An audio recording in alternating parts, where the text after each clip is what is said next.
Halo pejuang CPNS 2021. Di video kali ini, Kakak akan membahas 10 soal TBK Hot CPNS 2021 sesuai dengan kisi-kisi Permenpan RB nomor 27 tahun 2021. Di subtes TBK ini cakupannya sangat luas ya teman-teman. Jadi, kalian harus benar-benar memahaminya. Jangan cuma dihafal tetapi dipahami. Sebelum kita bahas, jangan lupa klik subscribe dan like ya. Berhubung masih dikit yang klik subscribe, jadi kakak hanya akan mengupload satu video per hari. Oleh karena itu, buruan klik subscribe agar kakak bisa mengupload lebih dari satu video per hari. Oke, nggak usah lama-lama, yuk langsung kita mulai.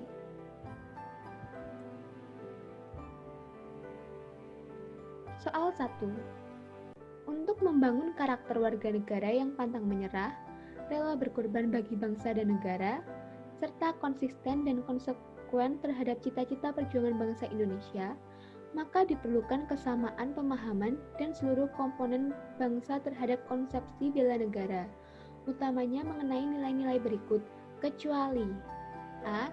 Nilai-nilai dasar bela negara, B. Konsepsi kebangsaan, C. Nilai-nilai demokrasi Pancasila dan patriotisme, D. Integritas moral, etika, dan supremasi hukum, E. Kearifan dan keunggulan lokal untuk kesejahteraan masyarakat. Kira-kira apa ya jawabannya? Nah, jawaban untuk soal ini yaitu C. Nilai-nilai demokrasi Pancasila dan patriotisme. Untuk membangun karakter warga negara yang pantang menyerah, rela berkorban bagi bangsa dan negara, serta konsisten dan konsekuen terhadap cita-cita perjuangan bangsa Indonesia, maka diperlukan kesamaan pemahaman dari seluruh komponen bangsa terhadap konsepsi bela negara, utamanya mengenai nilai-nilai berikut. Pertama, nilai-nilai dasar bela negara.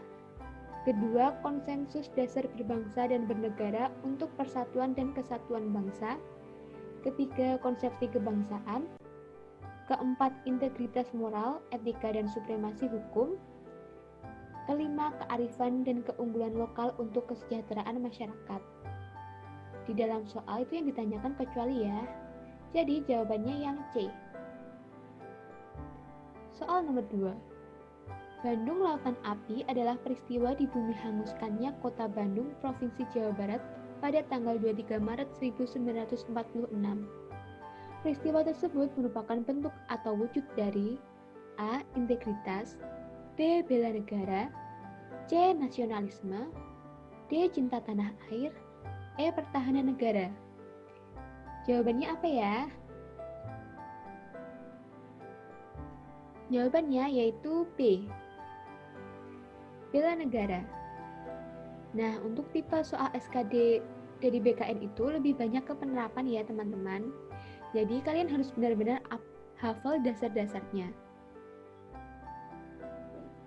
Pembahasan soal nomor 2 ini, pada peristiwa Bandung Lautan Api, penduduk Bandung membakar rumah mereka, meninggalkan kota menuju pegunungan di daerah selatan Bandung. Hal ini dilakukan untuk mencegah tentara sekutu dan tentara Nika Belanda untuk dapat menggunakan kota Bandung sebagai markas strategi militer dalam perang kemerdekaan Indonesia. Hal ini merupakan wujud nyata dari bela negara. Soal ketiga, Kusumo Martanto adalah CEO dari Blibli, perusahaan marketplace yang dimiliki oleh grup Jarum. Ditunjuk sebagai CEO sejak 2010, Kusumo diberikan kepercayaan dalam membangun Blibli dan ia berhasil melakukannya. Blibli sukses berdiri sebagai salah satu marketplace yang bisa berkembang dan menjalin kerjasama dengan beberapa perusahaan besar lainnya, seperti NBA, untuk menjual produk mereka di Blibli. Kutipan di atas sesuai dengan pengamalan Pancasila, sila A.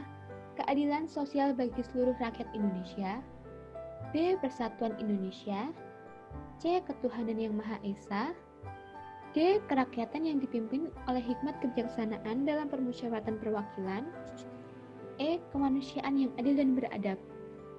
Kira-kira apa ya jawabannya?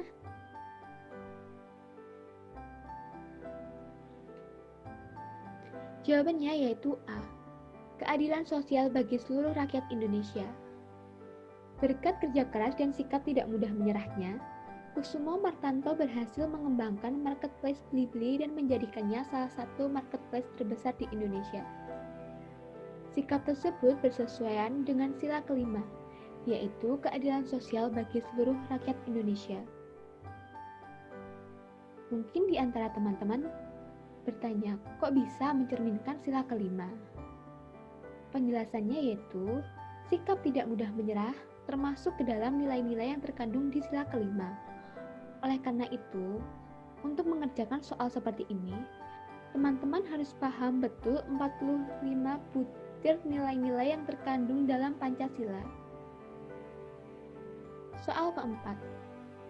Latar belakang pembentukan BPUPKI pada tanggal 1 Maret 1945 oleh Jepang adalah A.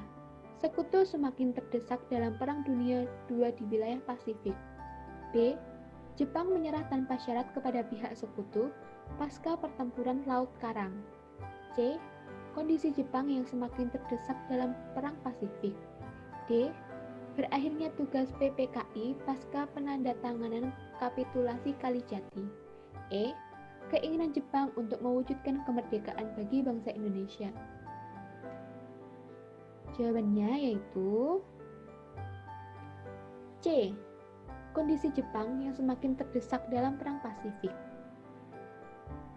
Setelah sebelumnya memberikan janji kemerdekaan pada tanggal 1 Maret 1945, Jepang membentuk Badan Penyelidik Usaha-Usaha Persiapan Kemerdekaan Indonesia atau biasa dikenal dengan sebutan BPUPKI atau Dokuritsu Junbi Kosakai yang beranggotakan 63 orang.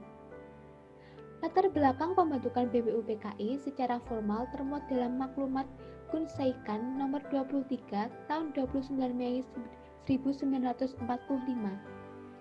Dikeluarkannya maklumat tersebut karena kedudukan Jepang sudah sangat terancam.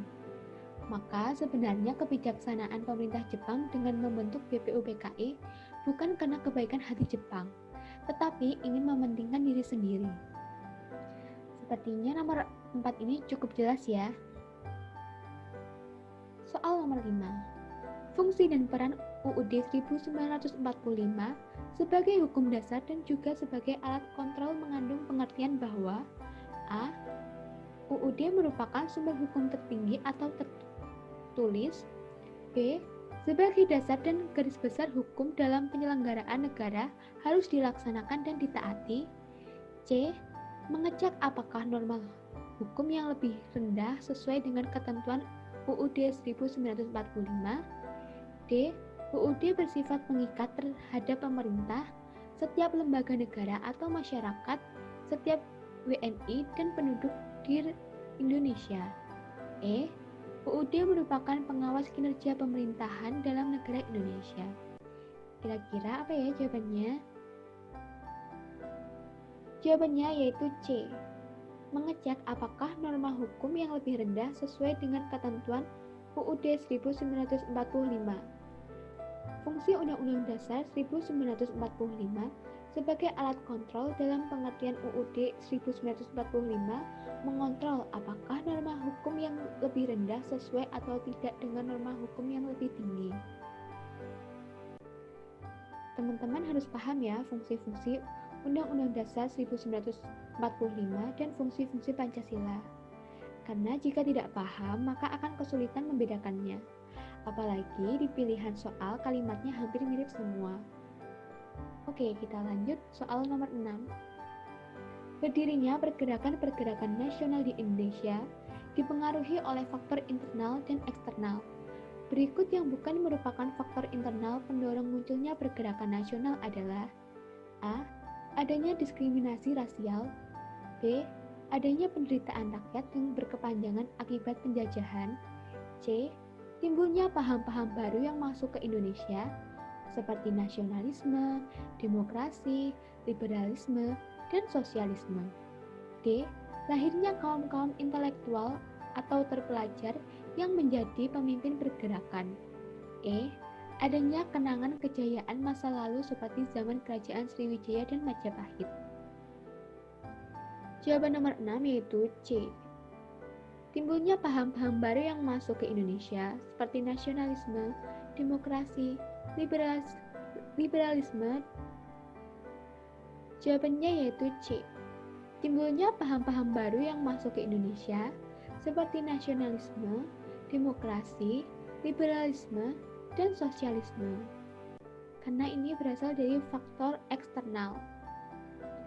Timbulnya paham-paham baru di Eropa dan Amerika yang masuk ke Indonesia seperti nasionalisme, demokrasi, liberalisme, dan sosialisme merupakan faktor eksternal pendorong munculnya pergerakan nasional di Indonesia. Soal ketujuh, untuk dapat mengimplementasikan Bhinneka Tunggal Ika dalam kehidupan berbangsa dan bernegara, dipandang perlu untuk memahami secara mendalam prinsip-prinsip yang terkandung dalam Bhinneka Tunggal Ika. Prinsip-prinsip tersebut adalah sebagai berikut, kecuali A. Persamaan dalam perbedaan, B. Tidak bersifat sektarian dan eksklusif, C. Toleransi, D. Bersifat divergen, E. Tidak bersifat formalistis. Jawabannya yaitu D. Bersifat divergen. Untuk dapat mengimplementasikan Bhinneka Tunggal Ika dalam kehidupan berbangsa dan bernegara, dipandang perlu untuk memahami secara mendalam prinsip-prinsip yang terkandung dalam Bhinneka Tunggal Ika. Prinsip-prinsip tersebut sebagai berikut. Pertama, prinsip yang mengadakan persamaan dalam perbedaan. Kedua, tidak bersifat formalitas. Ketiga, bersifat konvergen. Keempat, tidak bersifat sektarian dan eksklusif. Sedangkan di pilihan tertulis bersifat divergen, sehingga itu merupakan pengecualian ya. Konvergen itu memiliki arti menyatukan, seperti halnya Indonesia yang terdiri dari berbagai perbedaan disatukan dengan Bhinneka Tunggal Ika. Sedangkan divergen itu memiliki pemahaman seperti saling menjauh sehingga menimbulkan perpecahan. Soal nomor 8. Di bawah ini yang merupakan pengamalan Pancasila, sila kelima adalah A. Menggunakan produk-produk dalam negeri, B. Menerapkan gaya hidup menabung dan tidak boros, C. Menjalin pertemanan tanpa membedakan suku, ras, dan bangsa, D. Menjaga sumber daya dan kelestarian alam, E. Melakukan kegiatan donasi untuk korban bencana. Kira-kira apa ya jawabannya? Ini juga soal berkaitan tentang 45 butir nilai yang terkandung dalam Pancasila. Jawabannya yaitu B. Menerapkan gaya hidup menabung dan tidak boros. Memiliki gaya hidup rajin menabung dan tidak boros adalah pengamalan sila kelima yang sejalan dengan rasa keadilan sosial masyarakat. Soal nomor 9. Radikalisme berawal ketika terdapat sekelompok orang yang berpikir secara mendalam dan mendasar dengan tanpa adanya batasan-batasan, sehingga mereka menemukan kesimpulan bahwa pemikiran mereka adalah benar, sementara pemikiran orang lain adalah salah bahkan sesat. Radikalisme memiliki arti A. Asal-usul dan akar dari kekerasan, B.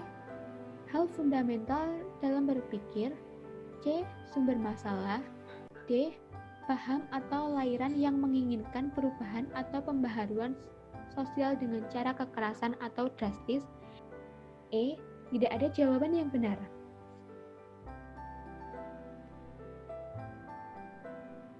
Jadi materi radikalisme ini materi yang baru ya teman-teman. Jawabannya yaitu D. Paham atau lairan yang menginginkan perubahan atau pembaharuan sosial dengan cara kekerasan atau drastis. Soal yang terakhir. Tanah air dibuat geger atas rentetan aksi terorisme baru-baru ini terjadi. Terkait dengan aksi penyerangan oleh perempuan berinisial ZA di Mabes Polri, Ketua DPD RI menyebutnya miris. Aksi tersebut melibatkan kaum milenial. Ketua DPD RI mengatakan bahwa kejadian tersebut membuktikan bahwa generasi muda cukup rentan dengan penyebaran radikalisme. Kita sangat miris dengan perkembangan terorisme di tanah air. Pasalnya, pelaku terorisme merupakan usia milenial yang semestinya masih usia produktif dalam belajar dan bekerja, ujarnya pada Jumat 2 April 2021. Peristiwa tersebut merupakan penyimpangan terhadap Pancasila, sila ke A1, B2, C3, D4, E5. Kira-kira apa ya jawabannya? Jawabannya yaitu B, sila kedua.